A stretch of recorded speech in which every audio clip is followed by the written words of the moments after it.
Welcome to the Women in Public Policy Program's Seminar Series podcast at the Harvard Kennedy School.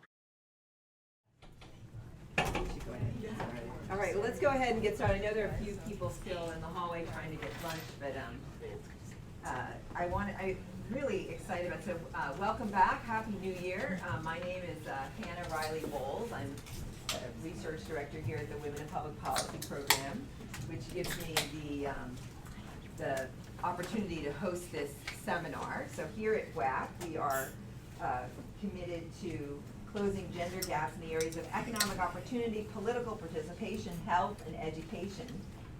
Very excited to introduce our speaker today, Sally Nuamah. Is that right? Did you say it that way, or I should have checked that with you? No worries. It's Nuamah. Nuamah. Sorry, Nuamah. Excellent. It's more beautiful. Yeah. So Sally Nuamah is actually going to be. She's going to be an assistant professor at Duke University Sanford School of Public Policy starting in the fall. She is really an extraordinary background. She is. I think what we're going to hear about today is some of your dissertation research. Is that correct or no? No. No. It's okay. Wrong then. But I'm going to stick to my notes. All right. Sally is a WAP fellow and a values and public policy fellow at Princeton University. She does work at the intersection of gender, race, and education politics. And I can veer a little bit right now, but one of the very important insights that she's providing is also in the relationship between education and citizenship. So she not only is doing research in this area, but she's also doing some policy work with a number of different countries looking at the intersections of how policies affect disadvantaged groups with a special emphasis on girls, and then also the intersection of education with one's capacity to participate.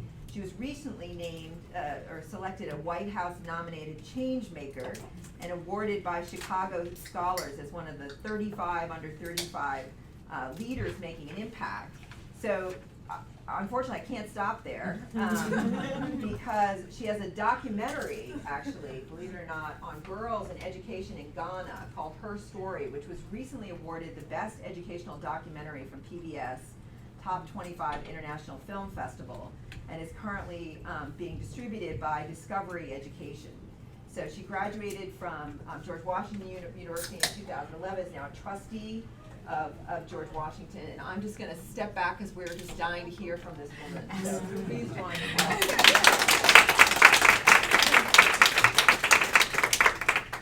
Good afternoon, everyone. Good afternoon. So I'm really excited to be here to share this work, and thank you for being here. I know there were a lot of other events on campus today. I will just I'd like to start by talking a little bit about kind of where I come from, because it really shapes my research. I was born and raised in the inner city of Chicago, but of parents that immigrated from Ghana. And this really plays an important role in what I've decided to do research on.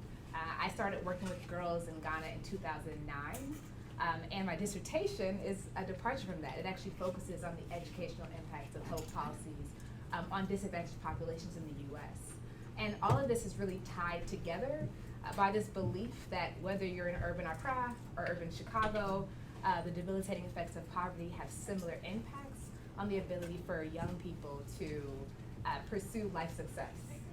And the idea that there's probably nothing more probable for improving the life chances of disadvantaged kids than public education. And so that's really what ties this together for me. This particular presentation is different than my PhD in political science. It's actually a focused investigation of one school's effort to try to improve the educational achievement of its girl learners.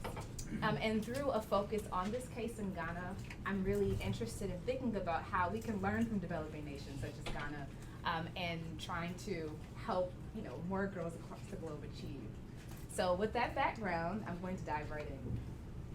So 62 million girls, right? This represents the number of girls across the globe that are school age, but that are still not in school. Yet we know that this is important because educating girls has all these positive impacts. It reduces infant mortality rates, HIV/AIDS rates, increases economic growth, and empowers women. And certainly, as many of you all know here, there are several initiatives that are developed to increase educational access across the globe. such as hashtag #SisterToLeanGirls, which is a campaign led by the previous administration's Let Girls Learn initiative, as well as CAMFED and other international global efforts. But we still don't know very much about how to help girls achieve, right? Especially in academic research. Well, what do I mean by achievement? I take a broad view as not just a measure of academic performance, but also behavior and attitudes towards learning. And this presentation is really focused on the latter part. They're increasingly, and there's a lot of pathways, but increasingly, literature on non-cognitive skills has played an important role in thinking differently about achievement. This essentially represents attributes, attitudes, and personal resources independent of intellectual ability, so such as IQ or ability to learn math, that individuals can draw on to accomplish success. Probably the most famous example is the character trait grit, which was popularized by Angela Duckworth, a psychologist, and that term really represents students' kind of perseverance toward a goal. So these are characteristics or traits, again, that aren't necessarily about learning math, right, but that can be utilized to shape achievement, all the same. Academic mindsets represents another kind of non-cognitive skill. These are beliefs, attitudes, and values, ways of perceiving oneself in relationship to their learning environment, and probably the most well-known example of that is growth mindset, made popular by Carol Dweck, which really refers to students' abilities to think about, failure or think about their ability to achieve versus sort of thinking that I'm not a math person, I can't learn math, I can't do better at this. So these are important characteristics or traits because it may be the case that even if people come from backgrounds in which maybe they didn't benefit from early childhood education or have a high level of resources, they can still learn to be gritty, right? And that might still have an important impact of improving their educational outcomes. So does this help us understand how girls achieve? Well, one thing that is clear is that to some extent non-cognitive skills shape educational achievement. But it's less clear how non-cognitive skills are transmitted, especially as it relates to the role of the school. And this matters because are people just born gritty, or can we actually make people have more grit? And it's even less clear how non-cognitive skills translate in non-Western, non-elite, and among non-male students, because this is where much of the research is done. Yet we know, if we look, for example, at this map that I did not create, but it's based on UNESCO data, of where the girls are out of school, we can essentially see that the darkest blue represents the highest concentration of where girls are out of school, and that's in the sub-Saharan Africa region. In particular, girls in sub-Saharan Africa are 50% less likely to complete primary school compared to their male counterparts. So it might be the case that if we can think about ways to use or the import of education of non-cognitive skills for achievement, we might be able to fix some of these educational disparities in ways that we see here in the US, but there is very little research on countries outside of the US on this topic. So that really informs my research, and this is beginning of trying to think about a larger project that is interested in how non-cognitive skills shape the academic achievement of girls that attend non-elite schools in developing societies. The non-elite part is important because we're really interested in thinking about underprivileged populations and kind of urban city centers, where we think people can probably benefit from these types of interventions the most. What I'm doing today is presenting information that draws on insights from underprivileged girl students, specifically those who are actually striving to be the first in their families to go to college, attending an urban, demonstrate how various aspects of the school structure, and by that I mean organizing structure at the leadership level, within the classroom, and after school, mediates the effects of their socio-cultural environment and individual backgrounds through the facilitation of what I actually call achievement-oriented identities. These identities promote self-belief, and really I mean self-efficacy, and strategy development, thereby enabling girls to navigate the gender-specific challenges that impede on their ability to achieve. Okay, so in the next slide, I kind of just give you the short of what I mean by achievement-oriented identities. These are positive beliefs of one's own ability to succeed and the translation of those beliefs into realizable actions. So the key here and the main difference between maybe growth mindset or grit, for example, is an emphasis not on just kind of self-efficacy, but also on actually preparing students to respond to the challenges that may come from their gender status, for example. Evidence of this could be seen through the school context. I'm really interested in how the school might play a role in transmitting these identities. And their intentional actions and activities that occur in a typical day to promote self-belief, and the specific policy actions that support these beliefs. And by policy actions, I mean two things. not just not just sort of how a school might decide to admit more girls, but also how school helps girls deal with the challenges that they face directly. So for example, providing sanitary pads to underprivileged girls once a month, right? These are examples of things that help girls address the challenges that are before them. And then I'm interested in thinking about, okay, and how is that reflected in students through these, what I describe as achievement-oriented identities. And we could see this in sort of shifts in their attitudes and behavior toward achievement, particularly in response to educational challenges. So for example, if a student is in a situation where they don't have the money for books, how do students respond to that? How can schools help students respond to these types of issues? In order to explore this, I focus again on the case of Ghana. And Ghana is a compelling case because relative to the countries around it, it's actually had quite progressive girls' educational policies, yet they still have persistent inequalities. So the gender ratio, this specific to completion, is basically at parity at the primary level. The number of boys to girls at the primary school level is almost about the same. But as it goes up to the secondary level, it drops by almost 30%. And this is for a number of reasons, but I'm just gonna highlight three. First, finances. So you have a country where in general, a majority of the people are dealing with issues related to economic income. And what this ends up doing is it affects girls especially. So if there's a family of 6 and 4 of them are boys and 2 of them are girls, families make decisions about who is it worth to invest in. And the idea is that since the girl's gonna get married, and she will then become a part of another family, it's actually probably a more worthy investment to invest in their boy student. You also have the issue of once they enter the classroom, and at the secondary level in Ghana, you're trapped. So you already kind of do what you would do in college, business, home economics, that type of thing. And you see these home and economic courses, which are still offered in Ghana, are basically 100% girls. And some of those girls may have been great at math or other disciplines that are traditionally associated with males. And this becomes a continued issue because of the bias in which these girls are approached. Then finally, but certainly not least, one of the persistent issues once girls enter the classroom are what one expert calls STGs, sexually transmitted grades. And the idea here is that because a lot of the teachers are still male, and that is changing, in a socio-cultural context where men and women aren't necessarily perceived as equal, this creates a situation in which girl students are maybe asked for favors, right, in exchange for high grades. And this especially matters to girls who think that education might be their only mechanism for improving their lives. So these are just a few of the challenges that girls have to navigate, right? In addition to maybe coming from an impoverished background, these are specific gendered issues that they have to deal with in order to shape their educational achievement.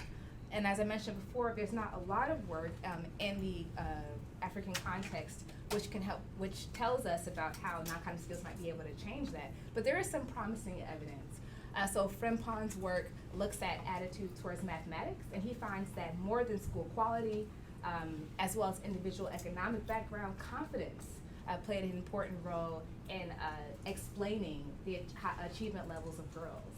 And so confidence, again, is not about IQ, it's not about traditional background, it's really this more soft skill. Similarly, Dolan et al.'s work looks at schools that distribute sanitary pads as well as do puberty education, and they find that the impact of that is that girls in confidence increase, and they feel more able to engage in the classroom, and it increases attendance rates. So these provide sort of promising evidence of the abilities of confidence, which is a softer skill, to improve achievement. But it's 2 studies. We still don't really know how this works, and there's not a lot to sort of expand on in terms of how the process of transmitting these skills actually takes place. So for this study, I try to focus on a typical urban school, and when I say typical, this matters because 20% of the schools in Ghana provide 80% of the college students. And so when I was looking for a school in which a typical underprivileged student would probably end up attending, and APSS really fit this profile. This is a pseudonym, you can't look it up. So APSS is a school of about 1,000 students. The gender enrollment ratio was about 60-40. 3/4 of them are low income at that time, which was defined as about under $2 a day. And they have a WASI passage rate of 55%. That's the equivalent of like an ACT or a SAT here. And the age range is between 15 and 17 years old. And I won't spend a lot of time talking about methods, but I'll talk about some of the political issues that shaped the ability to sort of track students. And so for the methods, this is largely an ethnographic, again, study and investigation of a particular school, but I start by doing a descriptive survey of the school. So I just wanted to know how many hours of housework or homework does a girl at APS do a day, for example, or understand sort of the personal background characteristics in which they come from. After doing the survey, we did a focused investigation of 37 students who we tried to follow over a 3-year period. And each time I went to Ghana, I went there for 3 months. And the bulk of the time that I spent was on observations. So we spent 3 to 5 hours a day just looking at their actions and behavior in school, after school, when they went home, and then we tried to follow them a year after they graduated to see sort of where they would end up, especially since many of these girls wanted to go to college but didn't have the objective resources that would suggest that they would be able to make it. And the main thing I was looking for through this data collection was, what are the challenges facing girls at APSS? What does it take for those girls to achieve in this environment? And what ways does the schools contribute to that? So that's sort of the main goal here.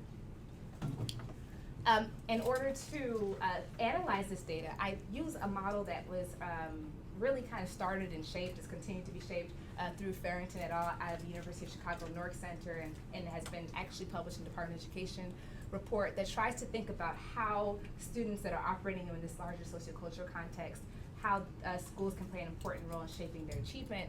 And it starts from this premise that background characteristics shape what students come into the classroom with, right? So students come into their environment maybe with parents who have low education levels or parents that have low income levels, and that affects their abilities to navigate classes as well as curriculums and everything else. And of course, they're operating within a larger sociocultural context. These are the values that shape society. And within that school context, of course, they're influenced by the sociocultural context, but the school has an important ability or potential ability to help students mediate the effects of their individual background or the sociocultural context. And I focus on 2 ways that I think the school at APSS is doing this and that I think are valuable for creating these identities critical for achievement. One is self-belief, but really I'm talking about self-efficacy. So this is actually impressing upon students that not only that they have the ability to succeed at the challenges that are before them, and the other is focused on strategy, that they can create, implement, and monitor plans that are specific to the challenges in which they face. And together, these contribute to creating positive academic identities where students think that they can learn and they can achieve. And so achievement-oriented identities are basically a type of academic mindset that's focused on self-efficacy as well as strategy. In the words of the students, because these are sort of the 2 takeaways that I got from what they said, when asked about what it takes to achieve, they essentially stood out the importance of being confident, of having faith, which I'll talk about, of being disciplined, and then they said, and the ability to get things done, which I call strategic, being strategic.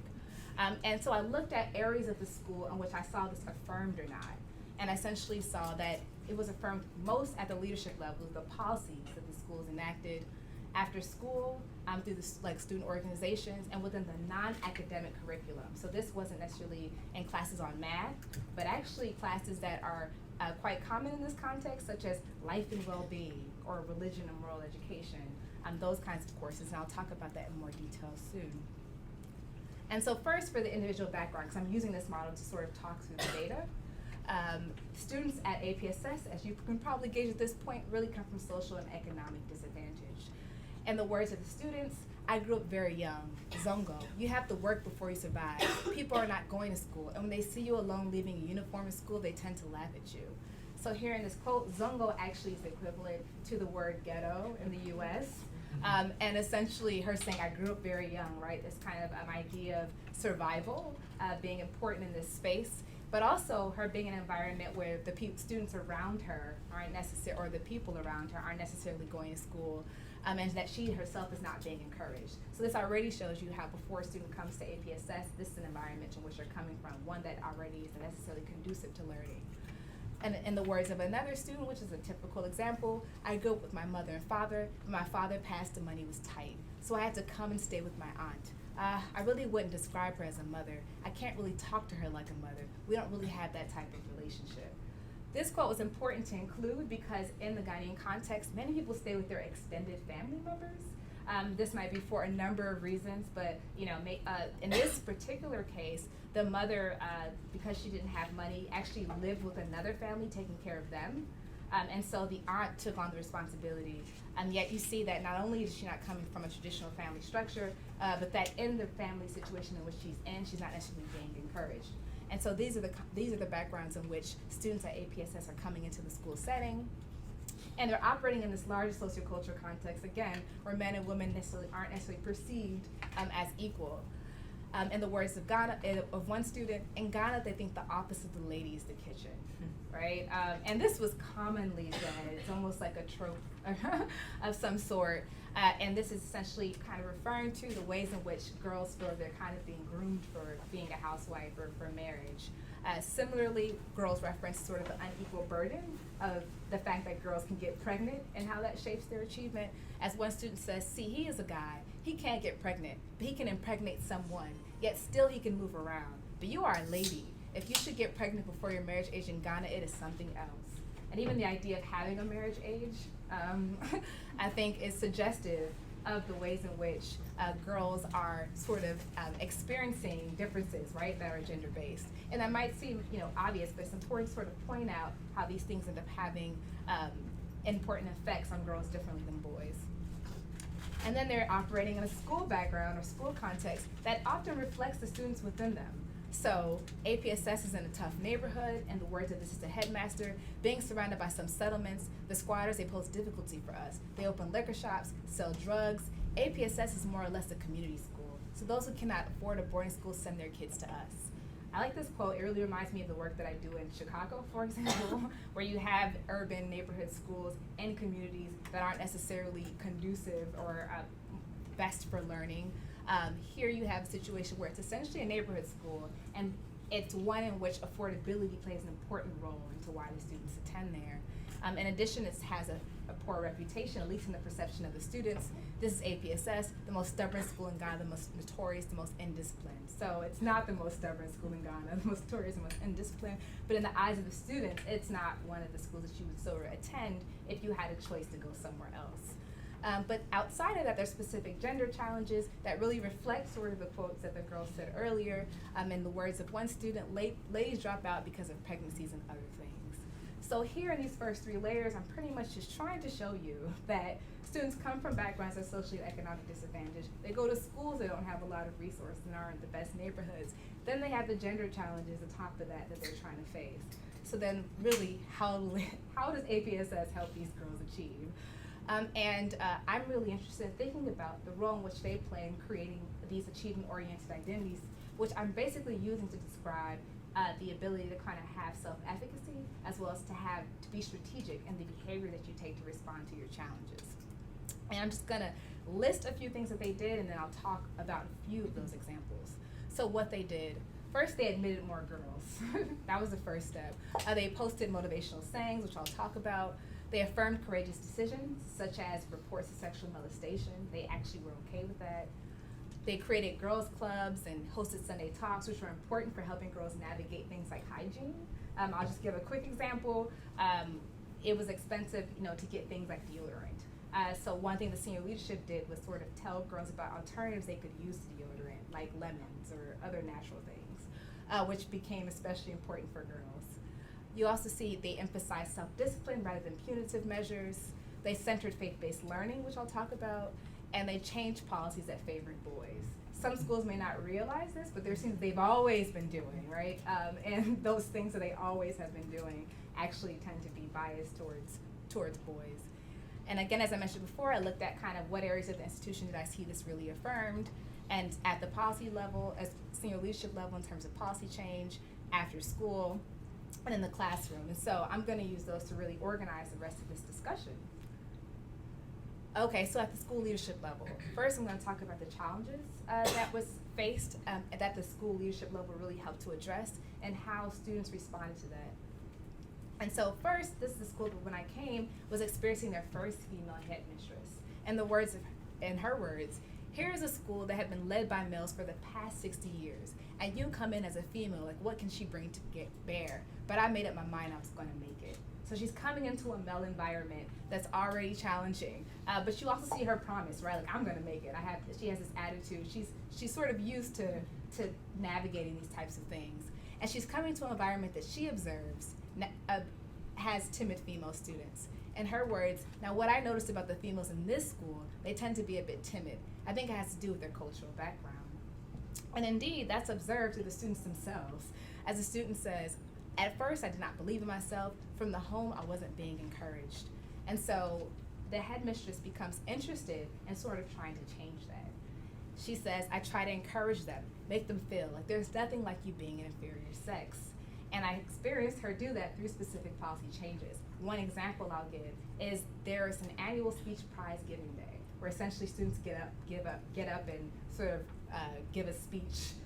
It's just like an exercise that happens every year. But for the longest time, only a boy would give the keynote speech. That was the idea.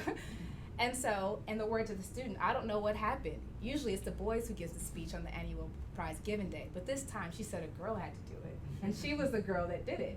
And these are very small things, but they seem to make a big difference. When I asked her how did she feel afterwards, she responded, oh, it increased my confidence. I felt like there was nothing I can't do.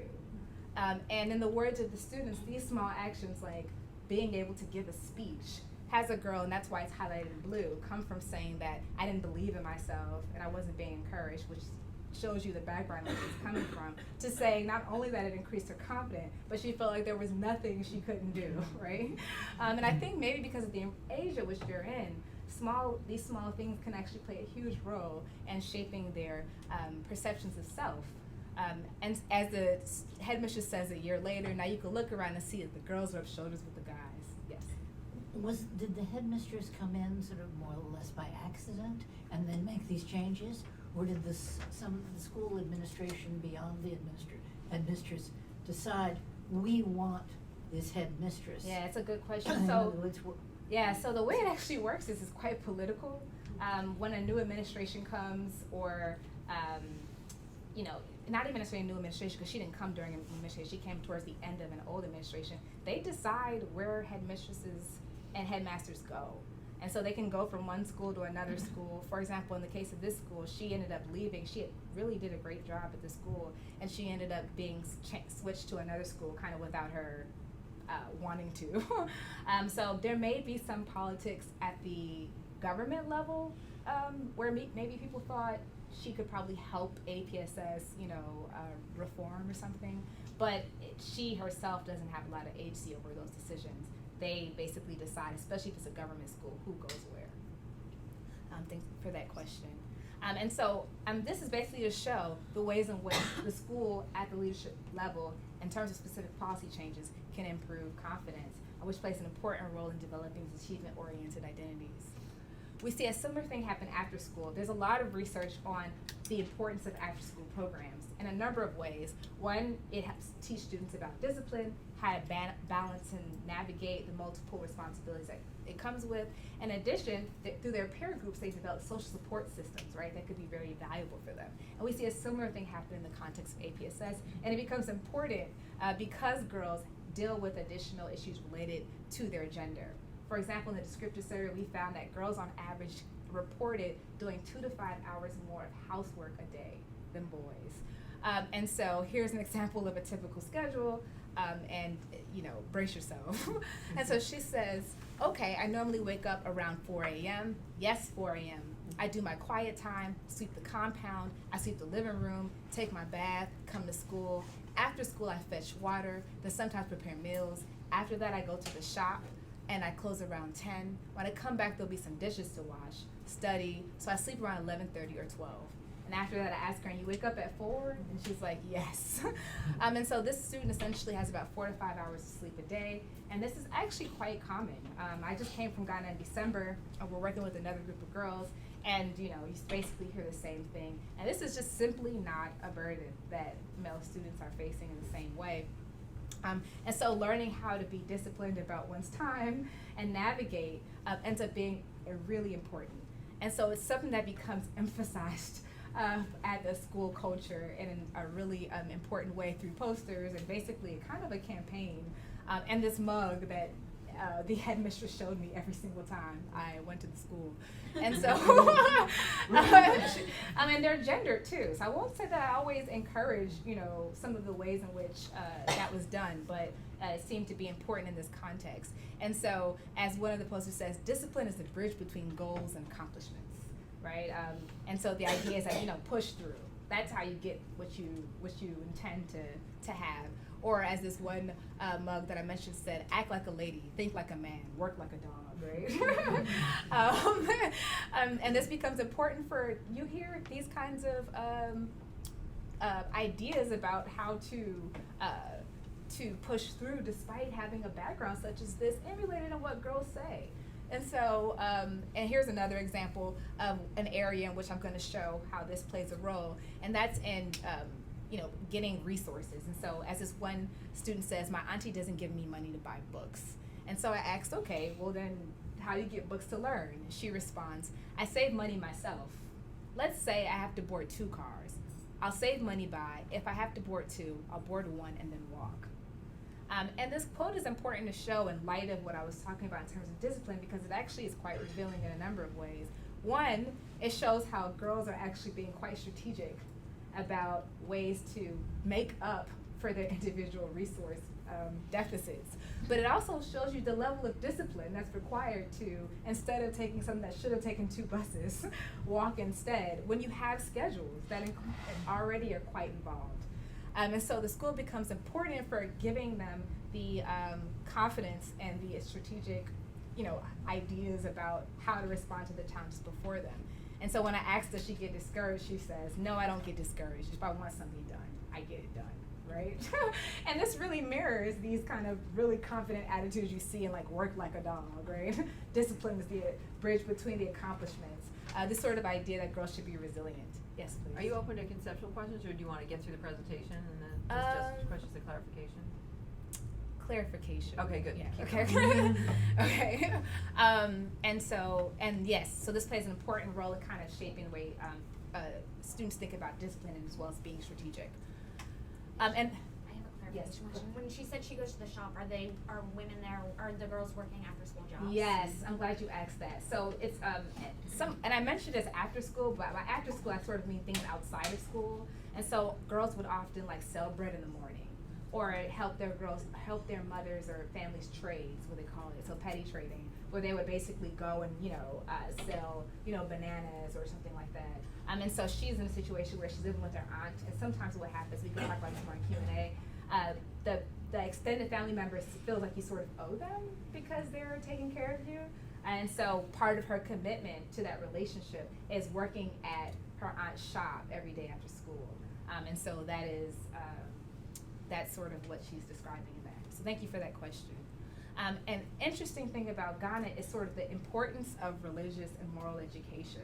So the background behind formal educational institutions are really linked to Christian missionaries in this context. While these schools today aren't necessarily tied to religion, these are government schools, the practices still very much shape the institution. So they do morning worship, daily prayer, and a lot of the rhetoric surrounding achievement is actually wrapped up in spirituality. So it's displeasing to God to compare yourself to others, for example. Or if you have faith, right, then you shouldn't be concerned about your ability to pay for school, for example. So I saw this play an important role in shaping 2 main challenges that girls faced. One was that in terms of boys versus girls. As one student said before, it's a perception that we girls have. We could do something, but we can't be the best. Even if we're going in for it, we can't really match up to the guys, right? And so this is an earlier quote. And what you see are basically things in these religion and moral education courses such as this. Happiness keeps you sweet. trials keep you strong, sorrow keeps you human, failures keep you humble, success keeps you glowing, but only God keeps you going, right?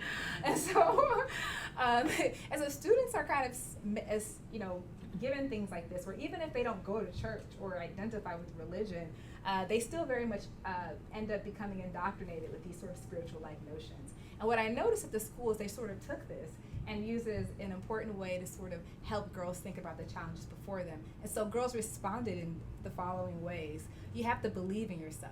You have to know those talents that God has deposited into you, right?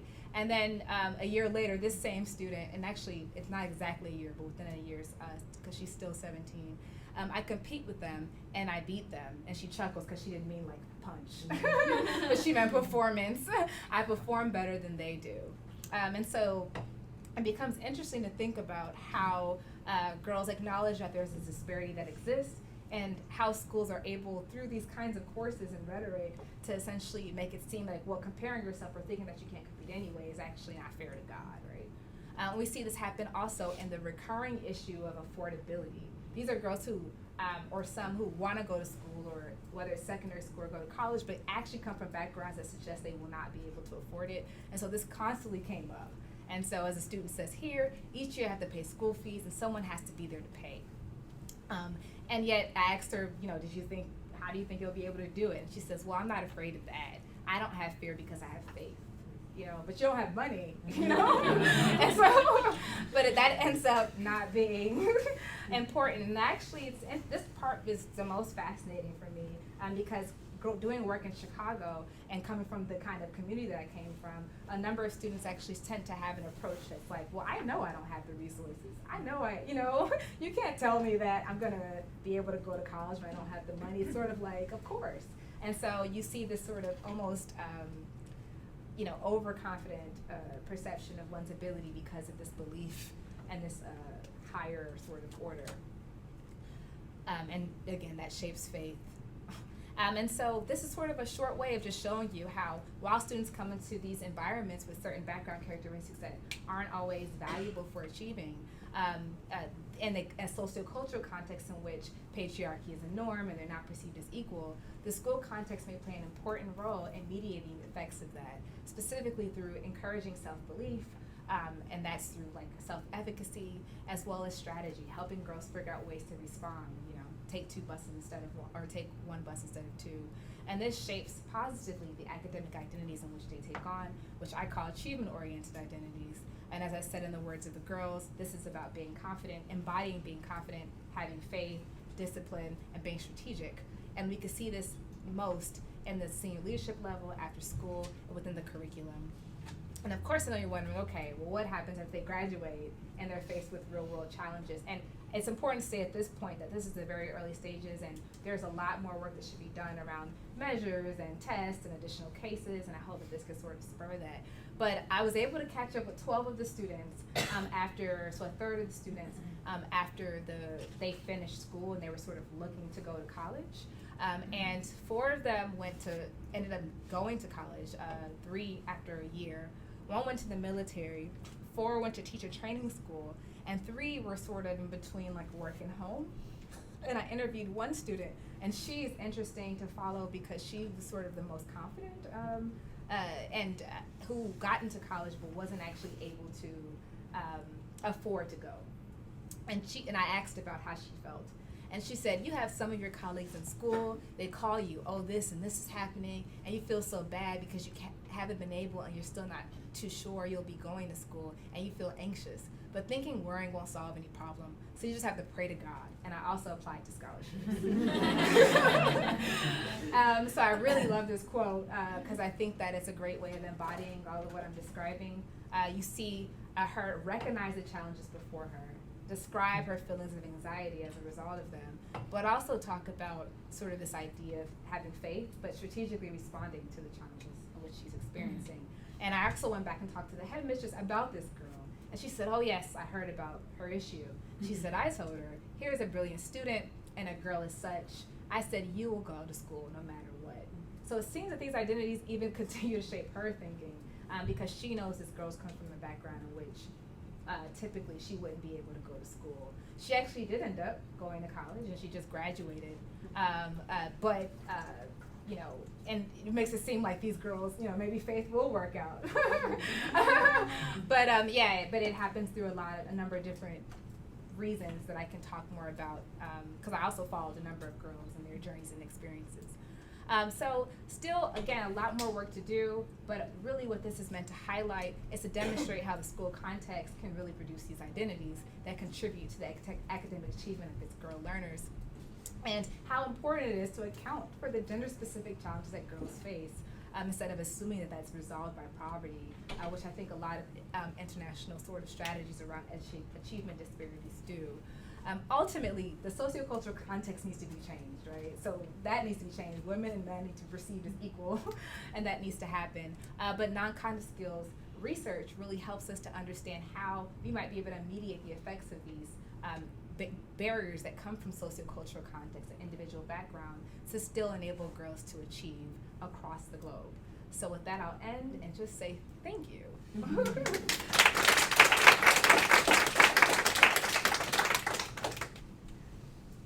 I facilitating? Okay. You want to choose, or you want me to choose? Whatever you're. I'll let you go ahead. I don't know anyone's name though. Please. You. I'm really curious to know, you talked about how the school groomed these girls to have more confidence. I wonder if then they took that confidence and sort of went home and negotiated some of the circumstances at home.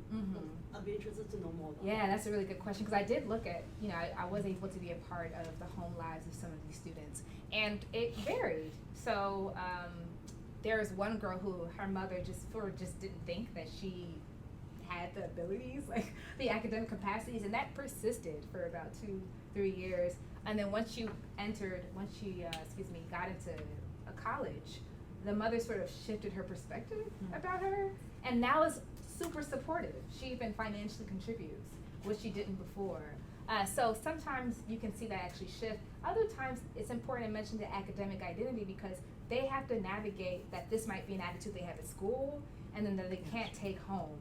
I wanted to write a whole paper about being a schoolgirl, because the idea of wearing uniform, like, you know, walking into a particular environment, I think sometimes can be a bit jarring for certain families in which they're the first, you know, and they want their girl to be, you know, the girl that they know. And so it's important for girls to actually figure out how to sort of remove that, I think, in their home environment, to sort of be an obedient child. And so I think it really varies. I'll just go around here. Yes. Thank you. I was very happy to hear in the story of the young lady who wakes up at 4 that she goes to fetch the water after school. Yes. Because as we know very well, in many of these regions, the boys go to school in the morning, the girls spend the morning fetching water. Yeah. And never go to school. So is this more prevalent now? The example of this young Fetching water after school? Yes, after school. So honestly, in the rural areas, which this is not focused on, I don't think that has changed very much. In the more urban settings, I think you see people negotiating all of these traditional things about when to do them, you know, and what makes sense. Because these women that are running households in urban areas, they really are, even though these gender inequality issues persist, they're pretty much running households, are more interested in sort of, I think, trying to figure out ways to sort of survival. So if that means fetching water after school instead of before school, it appears to be amenable to that.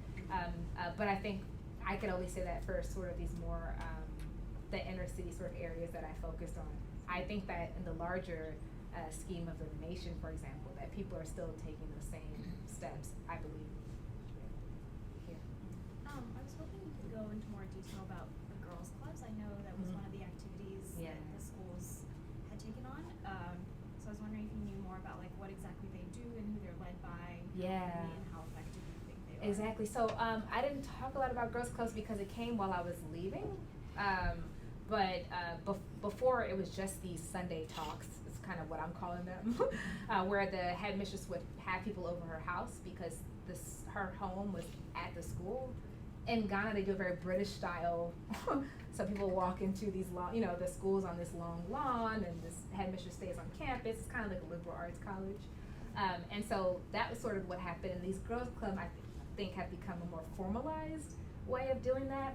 A lot of the work around girls' clubs are actually from sort of development agencies who come, like CamFed and other places that come into these schools and try to create them. This school actually created the girls' club on their own. So that's pretty interesting, but I can't say sort of the content of what happens there just yet, because it wasn't a big part of the period that I was there, but it was formed, and I thought it was interesting that it was formed on their, on their own, unless there was some insider development person who was like, deciding to make a student do it at the school. But I think that the creation of that, could create a social support system, but I can't speak to the content of what happened within them. Describe the administration a little bit. Mhm. I think on one of your slides you said the headmistress came into a very male environment. Yeah. Are the most typical that the administrators are male and the teachers male? Yeah, that is typical. And as I said, that's changing, but there's still more male teachers, for example, in the across schools in urban Ghana. And at the leadership level, this is a school that she said before was 60 years old, and she was the only female headmistress. And there were also very few assistant headmistresses. I think there were like 2 in the school's history. And so yes, at the administrative level, it was still highly male led, but there are also more male teachers. But as you saw before, where I said girls were going to teacher training college, it's becoming increasingly popular for girls to now enter training colleges to become teachers, especially because they have a national service where a year after school you have to work for a year for this, like, to give back to the country, and it's supposed to be used as a mechanism to get a job, and teaching is a big part of the kind of jobs, that opportunities that are offered. So it's perceived now as a way of employment. Like, that if you're a teacher, you can be employed through the government. And so you see more girls doing that now. But for a long time and during this period, and still, men, I think, represented the bulk of the administrative roles as well as the teaching roles in the country. So then, is the administration at this particular school, are they special in that they're doing all these things and paying such attention to initiatives to promote achievement for girls? Yeah, Are they special or? Yeah, so they are in that they have a headmistress that's a woman in an environment in which most schools don't have that. And so she is intentional about what to do about that, and that's why at school I'm actually interested in focusing on, because it benefits from this sort of accidental intervention. So that's sort of the short answer. And I think, can more schools that don't have senior leadership do things like admit more girls or help girls sort of think through, hygiene? I think yes. And so I think these are things that other schools could do. But the reason why I focus on it is because you actually see, I get to come there at a time where a new group comes, right? And it's trying to make these changes, so I can actually see how it impacts the attitudes of these girls. Okay. This is just a follow-up. Yeah. Okay, This is sure. a follow-up on that, which is, if in your story, a great deal of this change depends on a single change agent. Yeah. Namely, this particular headmistress who accidentally came into this job. It wasn't that she was picked because the school decided. Exactly. And then she accidentally left. So you should be able to compare the school while she was to the school before and the school after, in the way of girls going to college or whatever it might be. But the problem is that if you're trying to generalize it to sort of broader, how do we create more change? It looks as if we have to create more of those headmistresses. Yeah, and who was very intentional, as you said. Exactly. She put the girl in as speaker. She gave the girls these pep talks. She met with the girls at her house on the campus. So all of these things are very clear, change-oriented actions. Exactly. And so you would need not only a descriptive person, not only a female headmistress, you'd have to have someone who saw herself as an explicit change agent in regard to all this. Yeah, and so I wonder whether one way of trying to produce more headmistresses like that would be to have a kind of, have some donors have a sort of program for women who are thinking of going into teaching. And kind of indoctrinate them in the possibility they could be change agents like this woman. Yeah. I'm only thinking, how do we take this to scale? Yeah. Because it's just and one person. I think you're right, and I think there's a lot of things in the U.S. that suggest that people actually think that if we can train teachers or if we could train educators to be like change agent principals, they can go to a school and reform them, and I'm not yet sure that that's sort of what it takes. So I'm not at the point where I would say that. But I will say that once she left, the assistant headmaster became the headmaster. And I still work with that school in a lot of different various other capacities. And you see, as I said, things like the Girls Club and other things pop up that are equally as progressive. And he's just himself way more conducive to working on girls' issues than before. So maybe it's not always necessarily about, maybe he benefited from being under her leadership, but now he can take on a lot of those things as well. So I don't know yet that we need to have change agent individuals in every school. We just need to have ways to expose, I think, senior leadership to sort of the benefits of these things.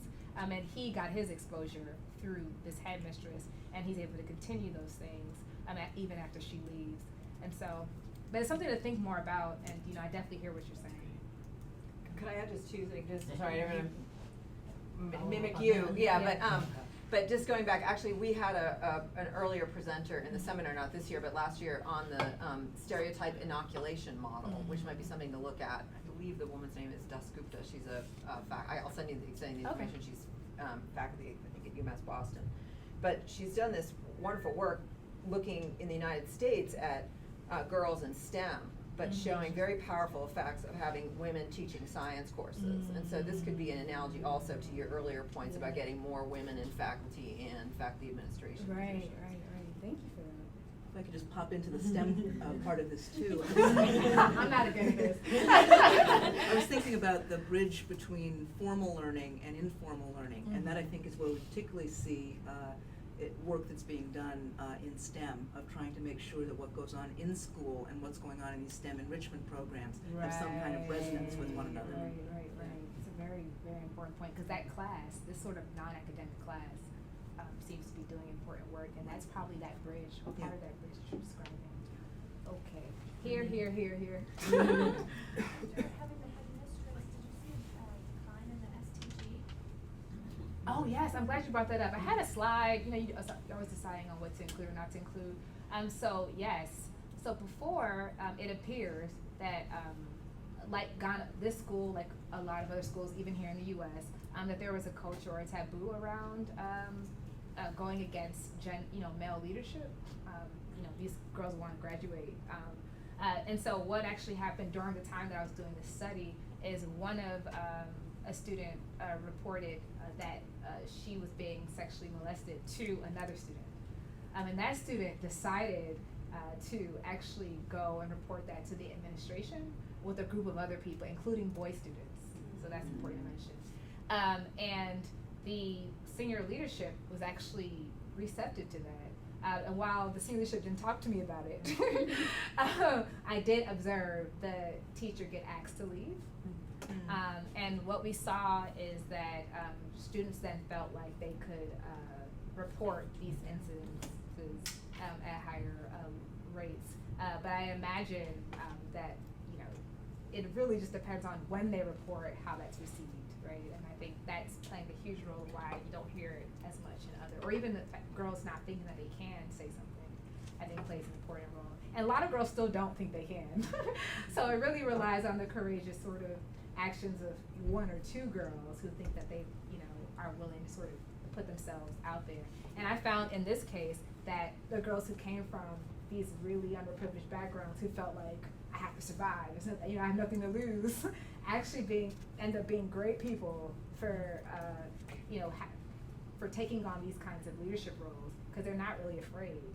of the rebuke as much as, you know, maybe other students. So I think that's another discussion about ways in which we could actually use sort of people's environments to actually find other awesome characteristics and qualities that could help create larger cultural changes. Here. Yeah. So, first of all, I really want to thank you because I think your work is extraordinary. But I also wanted to share something about the faith aspect of this. Yeah. So, the most remarkable woman that I know is from Tanzania, and she grew up barefoot in the bush. That's her description of her childhood. And she became the director of civil aviation in Tanzania.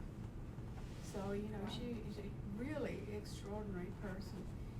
And, you know, she was my classmate when I did an MBA at Simmons. And she was like a role model, I think, for the whole class. She was really exceptional. And, you know, one of the things I noticed, or one of the things she told me, was that when she went into a challenging situation, the way she used her faith, and she was Catholic, you know, I think probably very similar to many of the girls that you met, would be she'd say, "Okay, God, don't let me down." And so, you know, this was for her like a personal support. And, you know, and she knew that it was kind of available to her in all these different situations. And, you know, because, I mean, how else do you kind of string that life together and kind of explain how she did it? I think that was you know, that plus a million other things. But, so not too long ago, I went to a travel show, right? And there was a you know, come to Tanzania, right? You know, so, you know, so I asked the guy who was kind of selling Tanzania, I said, "Do you know Margaret Manyagi, right?" And he said, "Oh," he said, "well, I don't know her, but I know her by reputation. She's tough." So anyway, so, you know, I think that's just an example of the kind of, I don't know, extraordinary kind of potential that I think there is. And, you know, that's one of the reasons why I think your work is so, you know, important, but also in the U.S., you know, I think I'm so glad you made that parallel with your work in Chicago. So anyway, that's it. Thank you. I appreciate that. Yeah, I think faith-based, you know, learning or is interesting. I think even if it's not religion, it shows you the importance of helping students think of ways to be encouraged through sort of other mechanisms. Now they're starting to do things where they like have meditation in schools, or, you know, and I think all of those are examples of how people are trying to find ways to help people sort of deal and respond to stress and trauma. And I think that's what faith is sort of doing in this context. Okay, sure. I wasn't sure who was next. You're next. Just wanted to say that I think one of the things you highlight so beautifully is a way in which all the problem solving that goes on in under-resourced communities involves executive function skills that we tend not to recognize as such. So I think that emphasis on strategy and on recognizing that everyday problem solving is kind of elevated in their own minds, as well as recognized from the outside for the asset it is really, really crucial. And I think that's relevant to how we think about, you know, when we look at the demands that people who are recipients of public assistance and all the work it takes to navigate those systems, it's rare that we recognize it as an executive function level set of skills. Yeah. And I think your work is framing it in that way. That was really helpful. Thank you. Sorry. I was just curious if there was resistance to like sort of the changes that were happening and what that looked like and how it was dealt with. Yeah, that's a great question. Yes. And sometimes when I present my work too. So Ghana is, you know, changing, and that's great. You know, the Speaker of Parliament was a woman, you know, Attorney General, they had a, you know, vice presidential candidate, you know, so it's really in this, you know, great place. And so, they've also have been a recipient of every Educate the Girl Child campaign that there is. So there's like songs, you know, and that kind of thing. And so, you know, some of the women and men would be like, you know, I'm tired, you know, of hearing about this, issue. Like there's poor boys, and there is. And I really try to even think about in this sort of idea of achievement-oriented identity, I don't gender the definition itself. I just say that it's actually amenable to gender challenges. Because I think that, and I did see that you would hear also guys say, who are from impoverished backgrounds, say things like, you know, faith, you know, will get me through, or whatever the case is. And so, so there is an element of like, you know, and you see that here too as gender gaps shift, of resistance to this idea that things should be specialized for girls. And that's why I tried to spend a lot of this talk, and even when I'm in this setting, just talking about, well, there's other elements that are specific to gender that are still, we have to account for. But yes, there was definitely resistance in terms of, in relationship to being like, these are things that seem to be benefiting girls, or some of these policies actually seem to be benefiting girls, and sort of, why is that necessary? This is a poor school, right? Like, there's a lot of issues that the school itself is sort of dealing with.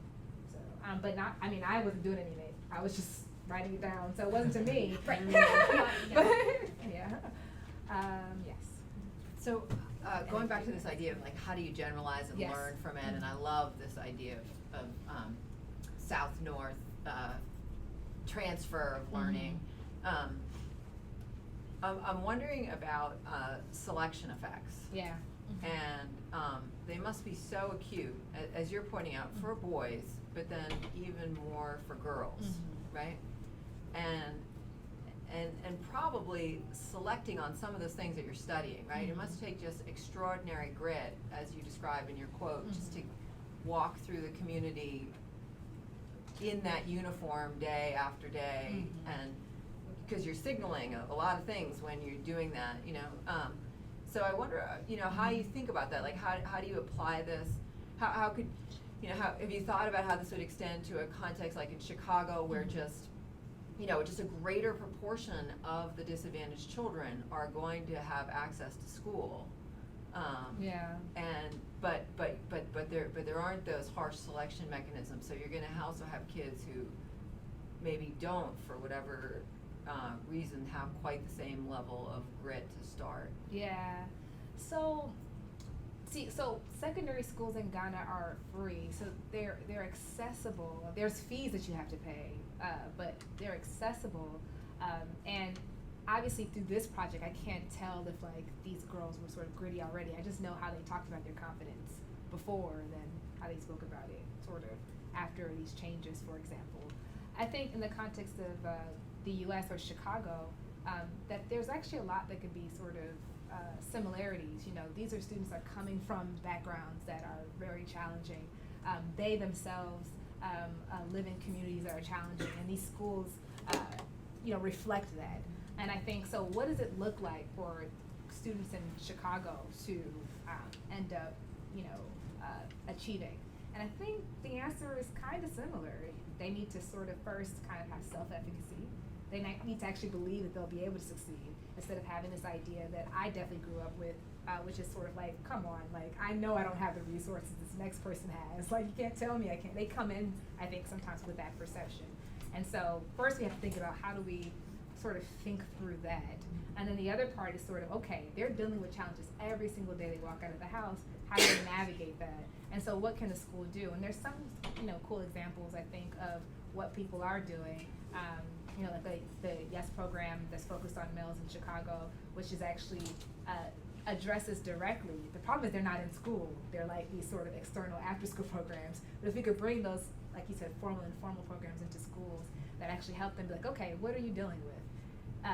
You know, and how can we help you respond to those things? You don't have enough money for books? You know, we don't either. But maybe we can, you know, figure out a way, like, do you take 2 buses a day? Like, you know, that type of thing.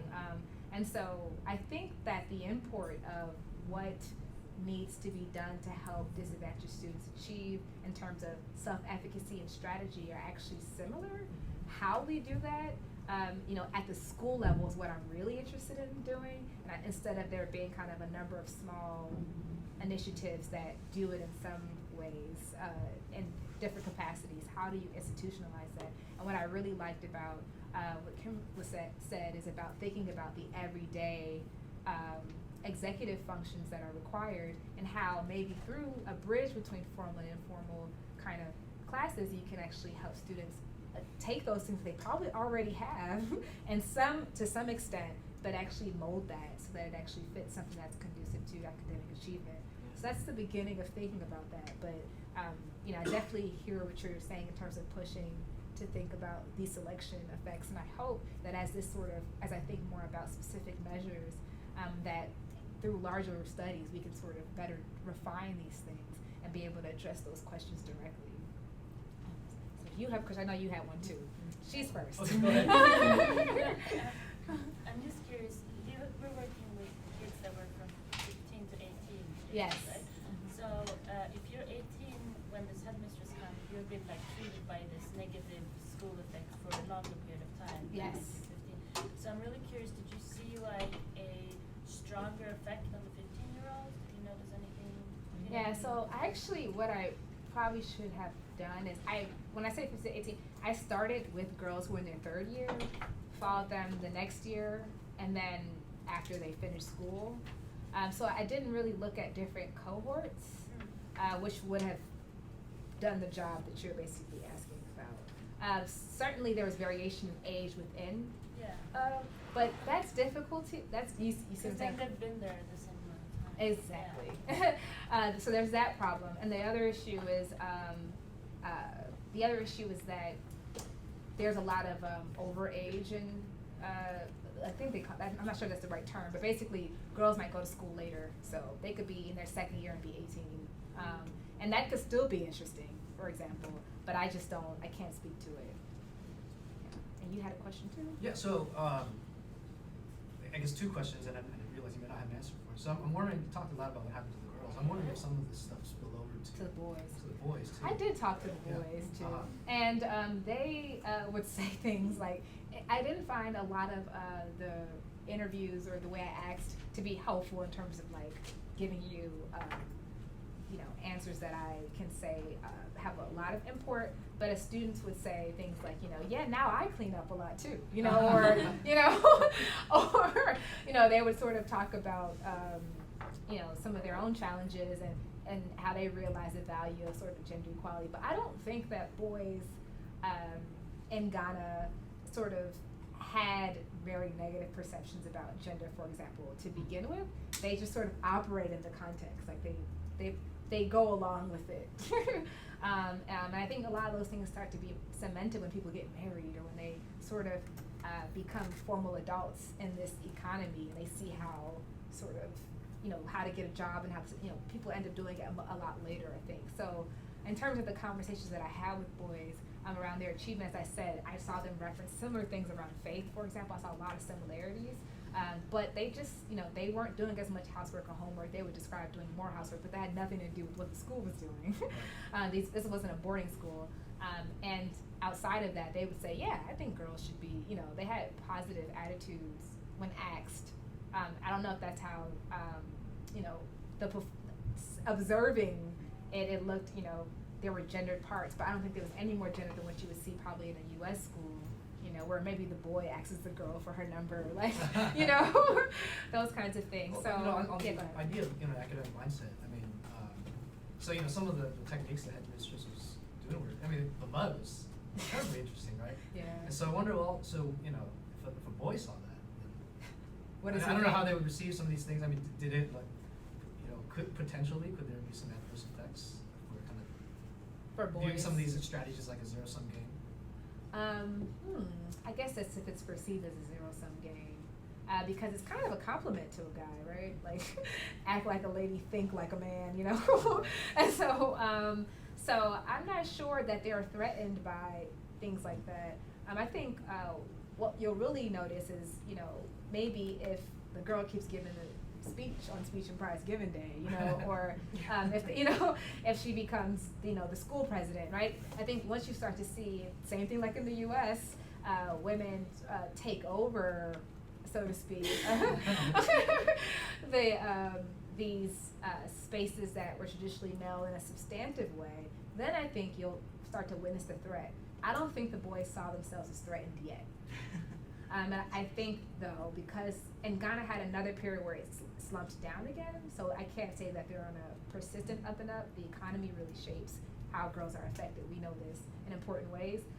But if they continue on an upward path, I think future iterations of this research might find something different. But I didn't get the impression from the conversation I had with guys that they felt threatened. It was sort of like, yeah, girls should be equal, you know.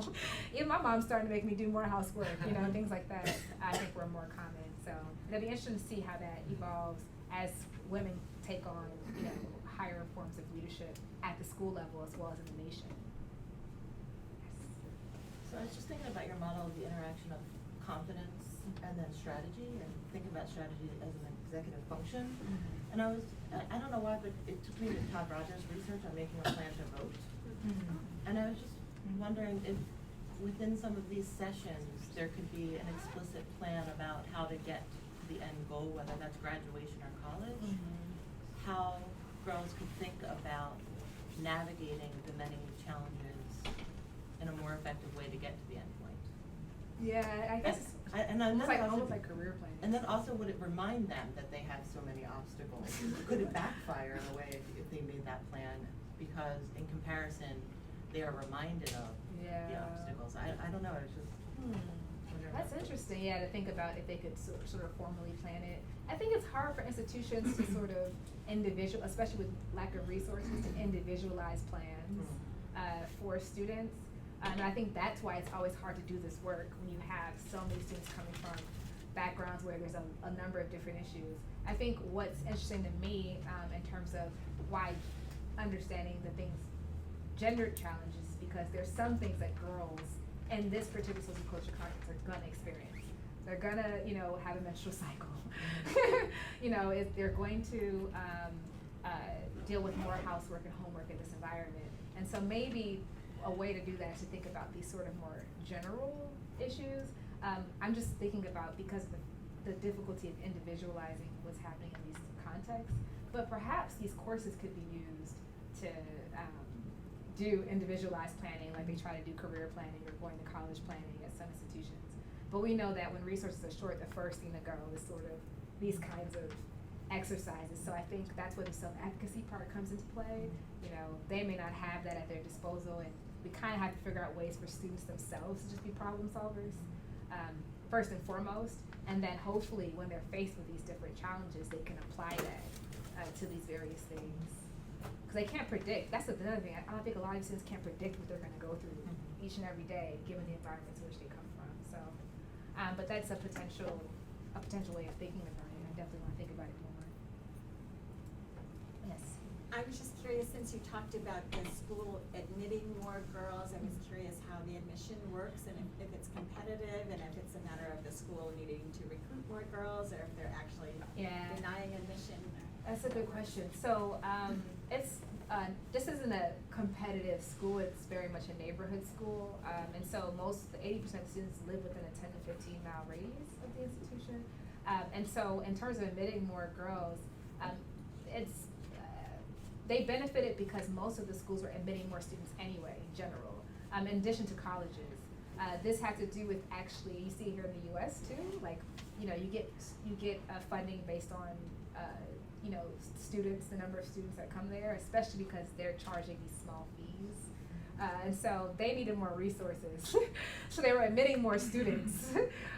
But as they were admitting more students, sort of the decision was like, you know, well, we have 70, at the time it was 70% to 30% girls. And so the idea was like, well, if we're admitting more students in the neighborhood, we should focus on girls. The senior administration wanted to focus on girls. But I didn't get the impression that it was very scientific. But I don't know, because that's not, I wasn't privy to the whole process. Yeah, I was interested about the fees point, because I lived in Ghana for a bit, and my understanding was that secondary education, although it was like a bill was passed to make it free, it never was implemented.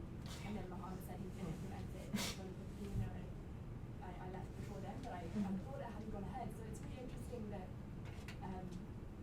you were saying that the costs were mainly associated with like school supplies, not with the cost of school. And I'm wondering if this means that the school must be like somehow being funded by someone else and they're not aware of it. But just the implication of the fact that if this is a free school, it's one of the first schools, and what does that mean for when that's universally implemented, if it hopefully is, about actually the costs is not the barrier that are Exactly. So government subsidized schools. There was the Education for All Act passed in Ghana in 1992, and the idea is that, and Ghana's had different iterations. It was kind of a pioneer after colonization in the 60s of free education, and they've had different rounds of that because they say these things, and it's like, how do you fund it? And so they they had the Education for All, and schools were free, but they couldn't really afford for them to be free, so then they cost, and then they did small things at the national level to make the cost of uniforms free, to make the cost of I think they even tried school supplies. But what happens is, and this happened to the schools that I focus on, is sometimes they just don't give the schools the money, so the schools have to create fees anyway. And even when the schools do get the money, those fees sort of stay intact. And these fees are for they say for feeding, for school supplies. They say they're for these sort of non-tuition based activities. But I get the impression that they really help the schools operate, especially when they're dealing with a situation where at the national level, the reliability of that funding isn't always there. I could talk a lot about how the rhetoric around free education is realized for schools that are supposed to sort of be recipients of that. It tends to be very unpredictable, but nonetheless, they are subsidized by the government, and eventually they will get funding in some way or some form. But what schools do while waiting on that, or in the meantime, are they create these sort of small fee-based systems that are supposed to be for school supplies or other activities that end up kind of being an important part of how they operate. Yeah, so this isn't a special school that had free. It was one of the schools that are part of a larger system. Wonderful. Okay, awesome. Thank you guys. Thank you guys.